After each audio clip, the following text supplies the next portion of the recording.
chers élèves, bonsoir, heureux de vous retrouver dans cette deuxième capsule concernant l'étude du premier module, la boîte à merveilles. Alors, nous allons bien sûr commencer dans cette capsule par établir un petit résumé. Alors, dans ce résumé, nous allons tout simplement évoquer les points essentiels ou les événements qui ont marqué ce roman. Alors, dans ce roman, comme je l'ai certainement annoncé, que le narrateur adulte, Ahmed Sfriwi, tout court, ce personnage miné par la solitude. Donc il a un certain poids qui pèse sur lui, cette solitude. Alors, le narrateur adulte miné par la solitude commence son récit pour mieux comprendre sa solitude qu'il date depuis toujours. Il présente les locataires de Dar Chouafa. Il évoque le souvenir du bain mort et de sa boîte à merveilles.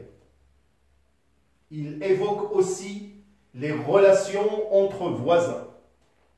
Au milieu de tous ces événements, la boîte à merveilles que possédait Sidi Mohamed jouait un rôle très important. Elle représentait pour lui un véritable réconfort quand il avait des ennuis. C'était synonyme d'accès à son propre monde.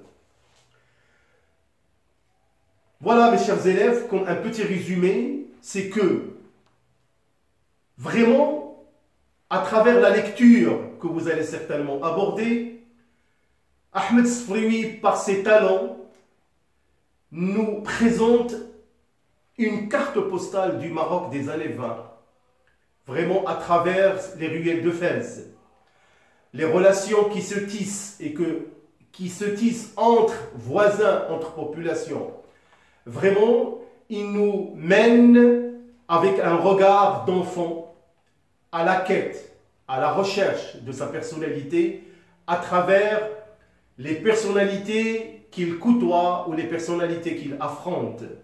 C'est vraiment une vision, ou plutôt un regard sur le Maroc des années 20 au moment du protectorat français. Alors maintenant, nous allons procéder par l'étude de la boîte à merveilles. Et je tiens seulement à éclaircir un point. Alors cette étude, à chaque fois que nous allons entamer un thème précis, ce thème va nous envoyer directement à étudier un chapitre ou deux. Voilà la méthode que je vais bien sûr utiliser. Alors comme je vous ai dit que le roman s'ouvre sur le thème de la solitude. Alors cette solitude, on peut certainement bien sûr la situer.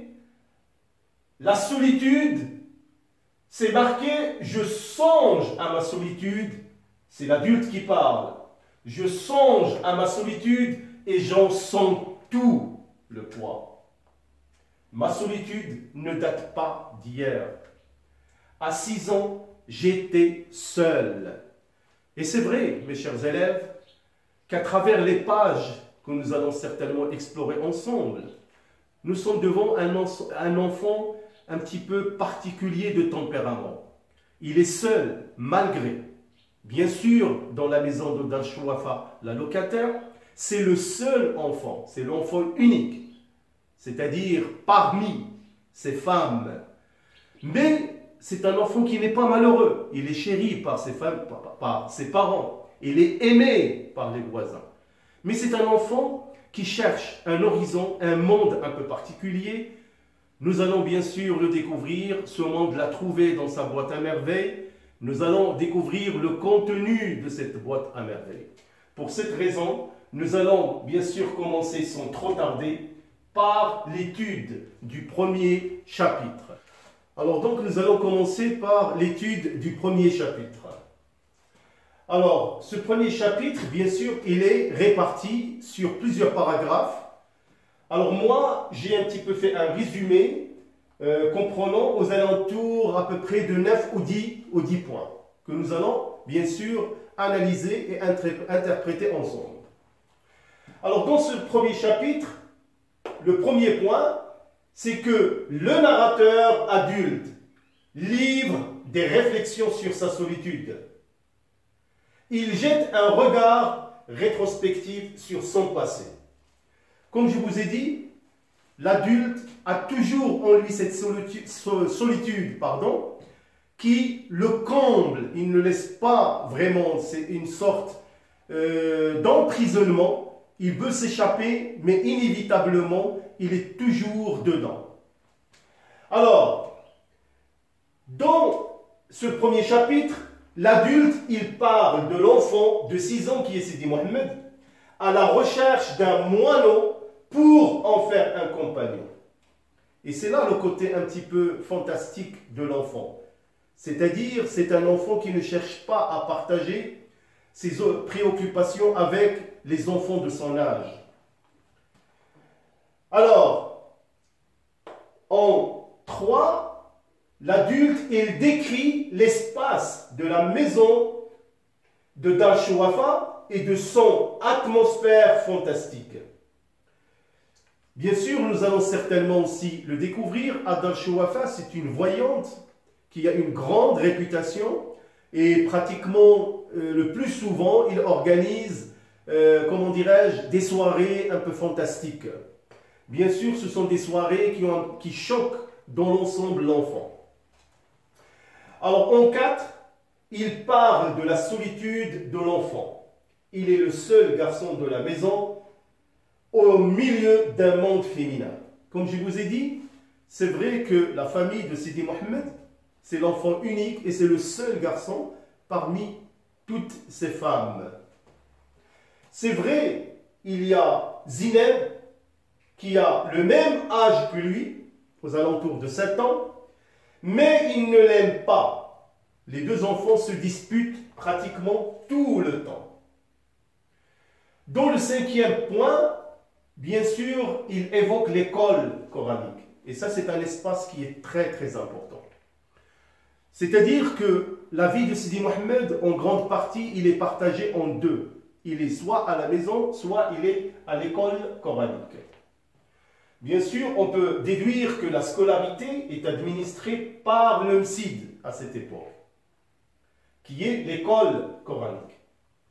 Dans cet espace, Sidi Mohammed découvre l'hostilité du monde et la fragilité de son petit corps. L'hostilité veut dire l'exagération. L'hostilité du monde et la fragilité de son corps, et nous allons bien sûr le découvrir à travers les 12 chapitres. Sidi Mohammed, il a une santé fragile. Alors qu'est-ce qu'il fait dans cet espace? Sid, l'enfant apprend à réciter à peine les versets du Coran sur une planchette. Sid règne une atmosphère de souffrance. Cette souffrance, il est physique et morale à cause de ce personnage qui est le Fkir, qui lance un regard impitoyable en tenant sa baguette de conacier. C'est vraiment un personnage qui sème la terreur auprès de tous ses petits-enfants. Bien sûr, Sidi Mohammed trouve parfois des moments de réconfort et de réconciliation auprès de certains personnages, comme les récits d'Abdullah l'Épicier. Ces histoires et ces contes nourrissent l'imagination de Sidi Mohammed. Et comme je vous ai dit, Sidi Mohammed, il a un penchant vers le rêve. Maintenant, nous allons voir dans le 7e point la description du bain mort, et c'est un événement qui est très important.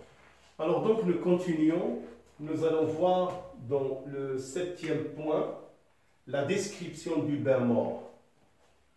Le bain mort, c'est un espace de hammam. Là, Sidi Mohammed vraiment a passé un moment désagréable un moment qu'il n'oublierait jamais. Surtout un soir, son père lui a parlé de l'enfer. Et Sidi Mohammed, en allant dans cet espace, il a bel et bien trouvé l'enfer sur terre. La description du bain mort révèle que c'est un espace infernal et merveilleux. Vous allez découvrir que la scène du bain mort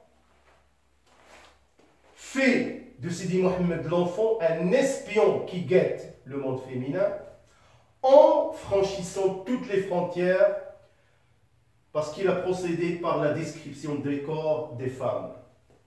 Il nous a révélé vraiment une certaine des morphologies féminines un peu particulières.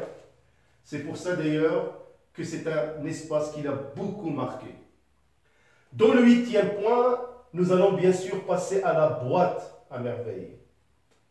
Dans cette boîte, il y avait une foule d'objets hétéroclites, c'est-à-dire mal assortis, trop variés. C'est le monde de Sidi Mohammed.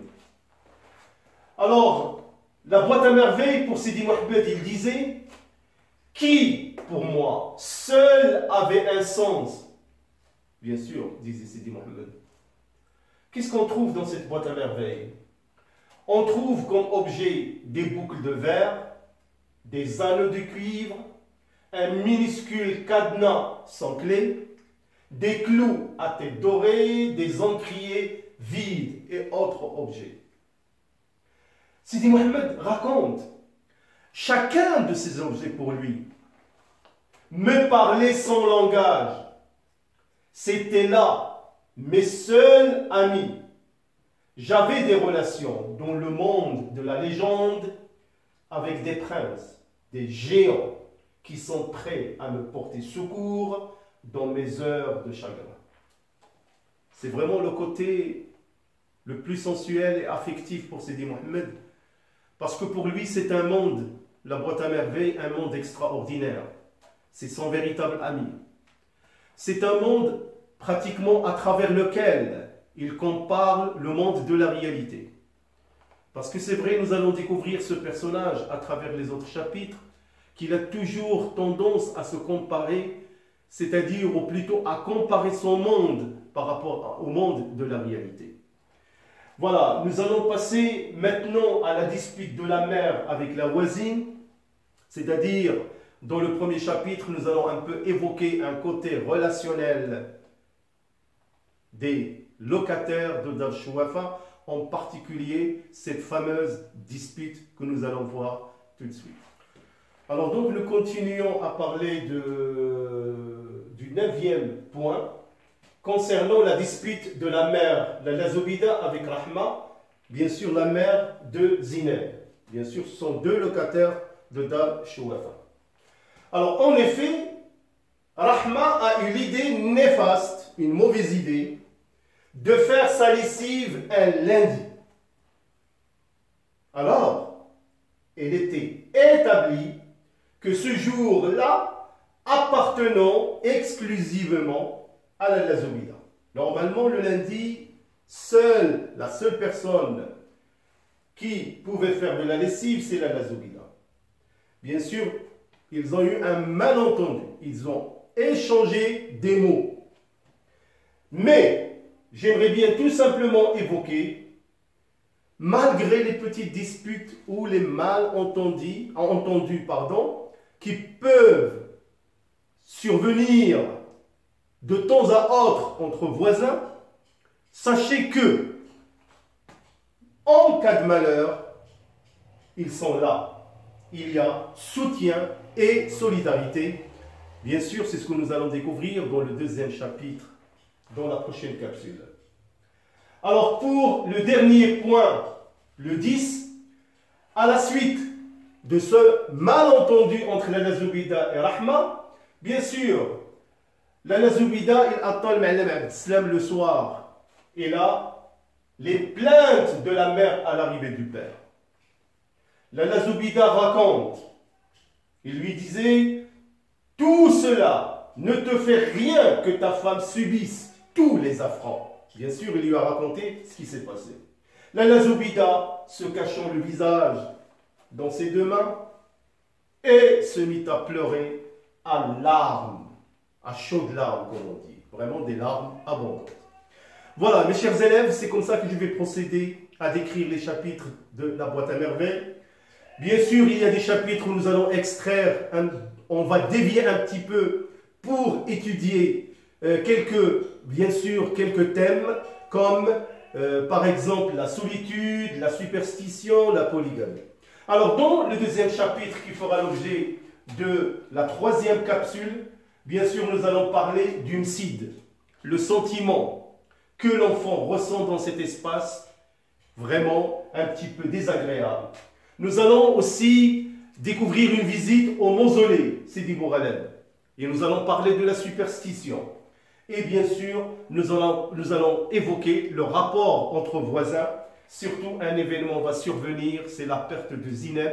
Et vous allez certainement découvrir avec moi comment les voisins vont manifester leur soutien et leur solidarité. Alors, il ne me reste vraiment qu'à vous remercier de votre aimable attention. Ne partez pas très loin, je vous donne rendez-vous prochainement pour la prochaine capsule. Bon courage et à bientôt.